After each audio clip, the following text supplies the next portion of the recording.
În episodul 2 din Romontania ne uităm cum crește grâul, urmăm triunghiul albastru, ne rătăcim în turn.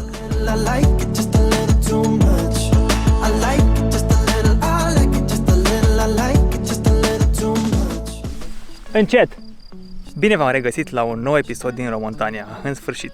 Astăzi ne aflăm în țara Hațegului și vrem să mergem la cetatea Colț. Dar mai întâi vom face un popas la lacul Ostrov. Cum am ajuns aici? Pe drumul dintre Hațeg și Caransebeș am făcut stânga spre Râușor, iar după încă vreo 10 minute de mers cu mașina am ajuns la lacul de acumulare Ostrov. Traseul de azi va fi unul mai ușor, de reacomodare, dar asta nu înseamnă că nu poate fi spectaculos. Hai să vedem cum arată lacul Ostrov. But I like it just a little, I like it just a little, I like it just a little too much. I like it just a little, I like it just a little, I like it just a little too much. I like it just a little, I like it just a little, I like it just a little too much. I like it just a little, I like it just a little, I like it just a little too much. Look, if I'm honest, I love it. I could die because of your touch. Aruncând o privire către munți, ne amintim că acolo e de fapt obiectivul nostru, așa că ne luăm rămas bun lacului. După un drum scurt cu mașina am ajuns la startul traseului. Cetatea se află undeva pe deal, avem de urcat cam jumătate de oră. Traseul este triunghiul albastru. Și repet, nu este un traseu foarte lung, dar mă aștept că atunci când ajungem sus avem o priveliște frumoasă. Să pornim! Traseul propriu-zis începe dintr-o parcare micuță în satul Suseni, comuna Râu de Mori.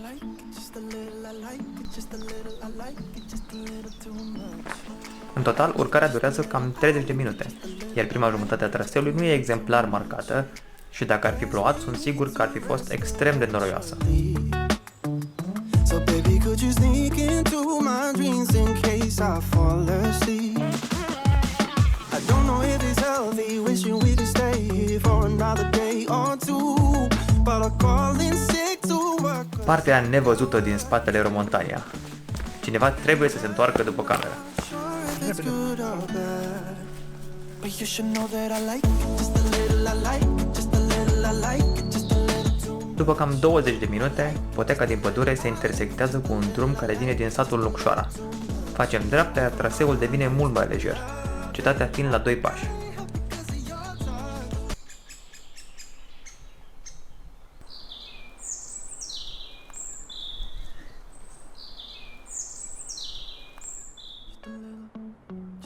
Am ajuns la cetatea Colț. Repetați după mine.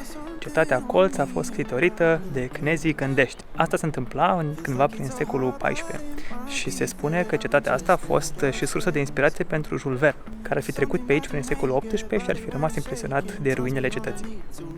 Putem spune că ruinele astea au fost retrocedate naturii. Partea bună e că pasionații de plante vor fi în extaz. Pe de altă parte, dacă vrei să explorezi pendelete, nu ți-ar strica o macetă. But I like it just a little, I like it just a little, I like it just a little too much. I like it just a little, I like it just a little, I like it just a little too much. Guess we need to rest eventually. So baby, could you sneak into my dreams in case? Cetatea se află pe un colț de stâncă la intrarea în defileul Râușorului. O parte din ea s-a prăbușit de pe stâncă, așa că, din păcate, astăzi nu o mai putem admira în întregime. Sure if it's good or bad, but you should know that I like it just a little, I like it just a little, I like it just a little too much. I like it just a little, I like it just a little, I like it just a little too much. Look, if I'm honest, I love it. I could die because of your touch. I like it just a little, I like it just a little, I like it just a little too much. Just a little too much. Just a little too much. Aici se termină episodul 2 din Romontania. Sper că v-a făcut plăcere și vouă să vă uitați, la fel cum ne face și nouă plăcere să promovăm drumețiile montane din România. La revedere până data viitoare! Pa!